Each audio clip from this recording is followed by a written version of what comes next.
Hello beautiful and welcome back to my channel and to this video where we are gonna rank all of the things that I added to my collection in May. Every month I come back and I rank all the things that I add to my collection, and I'm not always all of the PR, but everything that I bought at least and everything that I've tried, I rank them from worst to best, just to let you know whether some things are worth picking up or not, weeding out the worst releases of 2020 and giving you an idea of what I've tried that's been worth it or not. If you haven't been here before, my name is Angie. Hello, I am a lover of fashion and makeup, especially colorful makeup. I did film this look just before filming this, so that's going to be coming up as well. And if you want to see some more reviews, colors and fun looks on your timeline, don't forget to subscribe because I do upload several videos a week. Now, there isn't actually that many things to review this month because I was pretty good in May. I wasn't that good in June. Next month is going to be a nightmare. I have made it a goal in 2020 to come back every month and rank everything that I hauled a month back. Just give me some time to try it and then give you mini reviews and rank them from worst to best so that you can actually get some mini reviews, because there's no point in me buying and trying things if I'm not letting you know whether or not they're worth purchasing. And we do have some not worth purchasing things this month, 2 of them, and then there are some really nice things ending with some really excellent things. I don't know how many there are, but I will put the number in the corner here somewhere of where I'm going from bottom to top. If you want to see some more videos like these, I do have a full ranking my makeup series here on my channel, so don't forget to check out that playlist if you want to see some more ranking my makeup. Let's start with the worst thing that I got in May, and I am sorry, but I just cannot seem to get this palette to work. This is the Melt 420 palette. I want to say, I bought this palette hoping that this would be my grungy neutral palette, that I can make poppy if I want to, but also ground a bit with some neutrals if I want to. That's not what this palette is. This palette is a train wreck. I have used this palette in 2 videos and I've also used it outside of YouTube, but I just can't... Listen, I can get this palette to look decent, but it requires me to do so much more work, so much effort for me to use this palette. And the thing is that I don't think that this is the same formula that Melt has usually. This is a different, worse formula than what they usually have. It has so much kick up. It doesn't really blend that good, especially not when you blend 2 colors into each other. If you use just 1 color, that's nice, but who wants to buy a full palette and only do like 1 color per look? You want to use more colors, and that's when I think that this palette starts to get tricky, at least according to me and how I use makeup. And I also feel very comforted knowing that some of my friends here on YouTube, like Teresa is Dead and Karen Harris, also really detest this palette, so I feel like I'm not the only one. At least I know there are people out there that really enjoy this palette. I'm just letting you know, I'm not one of them. So if you have the same preferences in eyeshadows as I do, if you do your eyeshadow in the same techniques that I do, I don't think you're gonna be liking this one either. It is a shame though, but I'm not giving up on Melt because I do feel like this palette is not the normal Melt formula at all, and it is a shame. I will link it down below either way if you are interested in purchasing it. I will also link the videos corresponding to all of these things down below so that you can have a peek at how it looks when I'm using these items, because I have made videos on all of these items except one, but you're gonna see why when we get to that one. But yeah, if you are interested, I will link it down below. I do use affiliate links, meaning that if you shop through my links, I will earn a small commission. My affiliate links has a little star behind it, so if there's no star behind it, it also means that it's not an affiliate link. I don't know numbers. Why am I trying to do numbers? Listen, sissy, you have no idea about that. Okay, the next one, the second to worst one, it's gonna be the L'Oreal Skin Paradise Tinted Water Cream.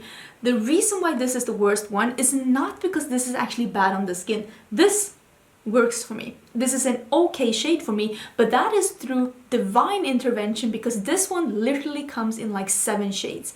It is 2020. We cannot come out with 7 shades. I saw this in store. I don't know if it's 7 shades. It could be 6. It could be 9. I don't know, but it's not enough. When I saw this in store, it only had 3 shades in store. But that's usually how it is in Sweden. So me, being a bit naive, I bought it thinking that it's probably more shades online, because in stores in Sweden, due to lack of space, it's usually just a couple of shades. And if you want to get the other ones, you can buy them online. That is not good either though. And I wish that we would change that. I wish that brands would stop releasing more makeup than they have space for. There, I said it. But again, that's also just my opinion. I bought this in Light 01. Here's the thing. If this was a tint, because this is called tinted water cream, if this was a tint, I would have said, okay, so you have a couple of shades, I can live with that, because it's the same with the Bear With Me, the next one, this one. This one doesn't have that many shades either, but this is sheer. It's a sheer coverage, and I can get away with like 3 or 4 of those shades, and it just looks beautiful on the skin. So if you're looking for a drugstore sheer foundation, that NYX Bear With Me is bomb.com. Remind me, and I will link that one down below as well. It's beautiful. I love it, I love it, I love it. I thought this one was going to be something similar. It is not. This is actually quite high coverage, and when you have that much coverage, you cannot have that few shades. So I'm trying to not support that kind of tomfoolery. I'm doing the best I can. I'm making an effort to not support those kinds of things, and I'm also telling you right now that I'm going to be more cautious. Not like just seeing it in store and being like, oh, it probably has more shades. Although I will say, if this was a water tint, I would have let it pass, but it's not. So I don't think that this is. Don't buy this. Just buy the NYX one. The NYX one is a good one if you really wanted a sheer thing. This one I still haven't tried it. This is the Nomad Palette, and the reason why I haven't tried it is because I'm gonna do a first impressions get ready with me, trying a bunch of new black owned makeup brands items, and I'm still waiting for one thing. So when I get that, I will be using that one, so keep an eye open for that one. I will have that in the future. I'm gonna have the Valhalla palette next one. This isn't bad. So we went through 2 bad products, and now we're going into the okay category. This is an okay palette. I liked working with this. I had fun working with this. As you can see, mine is pretty well used. I've used this quite a lot. I do have an Instagram tutorial with this one. Is that one live? I don't know if that one is live or not, but I do have an Instagram tutorial with this one coming soon, or it's live. If it's live, I'll link it down below. And I also have a 1 palette 3 looks with this one, and I have a swatch video with this one. And I would have rated this palette higher had it not had 3 press glitters. That's the only reason why I'm ranking this in okay, because I wish it didn't have the press glitters. I don't want press glitters in palettes. I do use press glitters from time to time, but I want them to be on the side.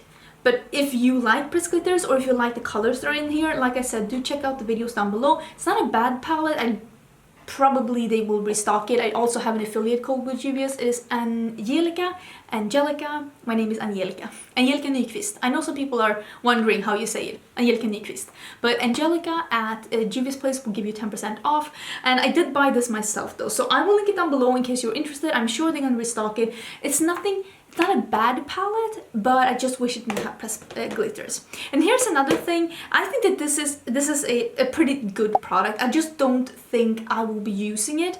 I will say, this is the Ultimate Lips by Linda Hallberg. This is a lip primer. I have been using these a couple of times, and here's the thing. This works.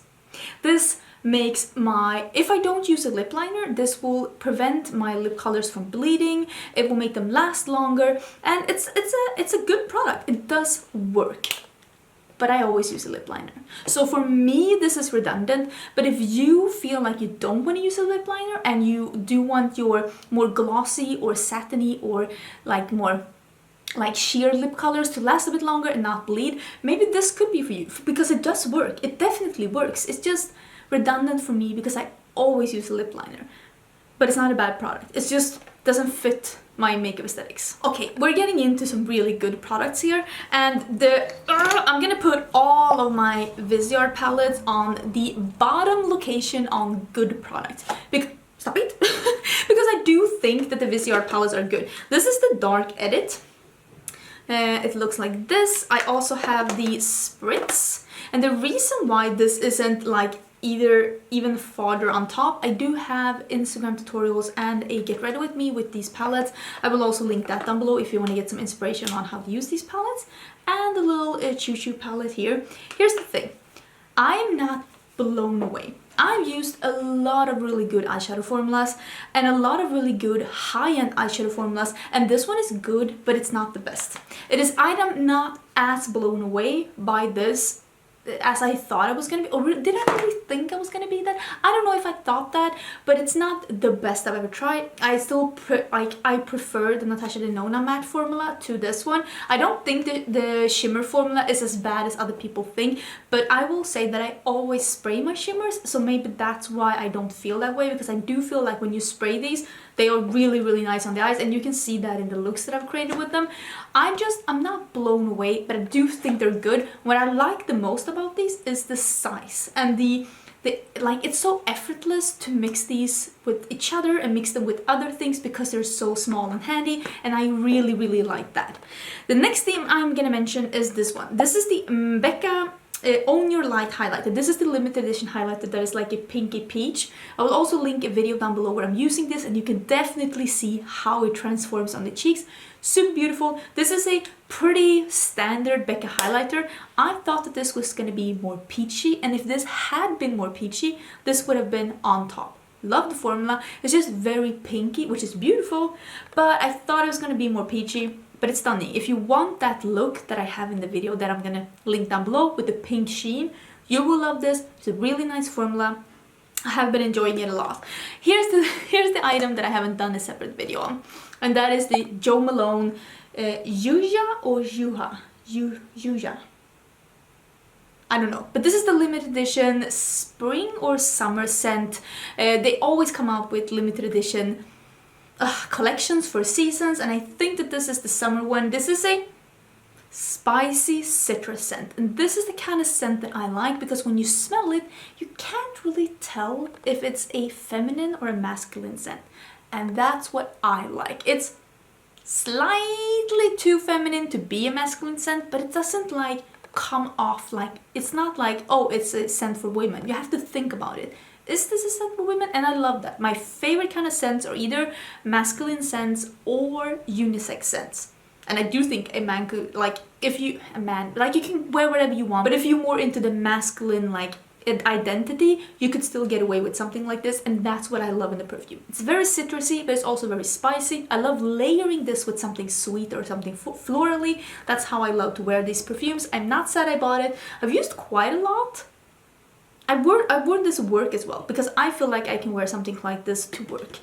The next thing I'm gonna mention is the Natasha Denona Mini Retro. This is a beautiful palette, and like I said, I love the Natasha Denona formula. Beautiful shades. I have a video trying this. I will link it down below. I think it's the same one where I used this one and also two other things that are coming, or at least one of them. I'm not sure, but at least this one. Beautiful palette. If you love this color scheme, definitely check it out because it is a beautiful quality, and I've been so into Natasha Denona products, and I'm so excited that I bought this one. So yeah, I definitely think that this is worth the price. I love the size of this, and I love that it's 2 mattes and 3 shimmers. I love that you can take it either way because you can make it a bit more smoky with this one, but it's also enough for me to just use the pink one and do something lighter. Really been enjoying this one. Again, if you want to see it in action, I will leave the thingy down below. I've also really been enjoying, I haven't seen anyone talk about this, and this is the Face Glow Cream Shimmer by Natasha Denona. This is so pretty. Like, can you see anything? I don't know if you can see anything. Like, this makes my cheeks look so wet. Oh, it's so beautiful. It doesn't have any like glitter in it. It really looks beautiful on the skin. I can apply it straight from this one. I can apply it with the brush, like if I use my brush on here and go in on my cheeks. It's just a beautiful product, and I can wear this on its own or layer a highlighter on top of it. It looks really pretty, and this is how I want stick products to work. I want them to be versatile. I want to be able to use them on their own or together with other products. I want to be able to use them with a brush or straight from here and just dab with my finger. I want it to be working in more than one way, and this definitely does that. So I really have been enjoying this. There's so much Natasha Denona here. I really like Natasha Denona. So number 2. This was spot number 3. This is spot number 2. This is the Mini Bloom. This is a so good. This is a beautiful blush. Beautiful blush. This says a glow powder blush. I feel like this is somewhat the same formula as the Duo Glow. This isn't called a glow powder blush, because I do have the I do have the Duo Glows by Natasha Denona, but these aren't the same color. This is Alba, this is a peachy gold. This is most similar, and this is Rayo, and you see that this is more of a cool tone pink. But I can compare these two, and you can see that they are similar, but they are not the same. Because the Mini Bloom is more coral, and it is more bright, and it's also more pigmented. So these are definitely a bit more sheer, and you can build it up on your cheekbone as well. More like a highlighter blush hybrid, but this is more like a glowy blush with a bit more pigment. If you were wondering what the difference between two formulas are, and they are not duped, but this is a beautiful glowy blush. It sheers out, it builds on, and it's just beautiful. And I do think a lot of different skin tones will get away with this, and I love that Natasha Denona are still doing mini products like stuff like this. I love that. It's so great. I hope she never stops with that. I think it's amazing. Now is number one, and if you've been paying attention, you know it's gonna be the Propa Beauty lipsticks. I love these lipsticks. I think they're so comfortable. I'm wearing one of them today. I'm wearing this Made It, and then I just have a gloss on top, but it's just a beautiful bright orange, but muted enough to be able to wear like this, so it's not like overpowering. But if you were looking into trying an orange lipstick, this Made It is definitely something that I recommend, because it is bright, but it still has some like a more muted tone to really bring it down and make it wearable. Propa Beauty is a Black-owned business, and this is the first launch from the brand. They released a full lipstick collection of shades made specifically for darker skin tones, so there are no dusty, light, white-based pink in this line. If you want to see me swatch all of them, I will leave a link down below to the video where I swatched them. They are stunning. Some of these were given to me as PR. Most of them I bought myself. I think all of the other things I bought myself. Yeah, none of the other things were PR. So the only thing that's PR within this little thing is actually a couple of the lipsticks from Propa Beauty, and like I said, I have videos swatching them down below. I also have a code where you can save some money if you want to order a couple. It is Angelica, and it will give you 10% off. The code is affiliated, but that's not why they're number one. The reason why they're number one is because they are beautiful, versatile, comfortable, glossy, semi-opaque but buildable, and just stunning. I've seen them swatched on so many different skin tones now, from the fairest of fair to really dark skin tones, and they look beautiful on everyone. I am so impressed by this launch. I'm so impressed by the brand altogether. Plus the owner is really sweet and nice when I've talked to her. So yeah, I really recommend that. And I've been using them a bit more since I first hauled them and used them, and I can say that my opinion about them has not changed. I still think they're amazing. I think this is one of the best launches in 2020. I'm super impressed. This is how you do a fun first launch that really impresses people. But that's gonna be it for this video. Do let me know what was the thing from this last month that has impressed you the most versus have impressed you the least. I would love to know about your tops and bottoms. Don't demonetize me down in the comments. I love hearing about what you love and what you despise, so do keep the comments coming. And also don't forget to subscribe, because I'm gonna have a video again real soon, and I will see you then.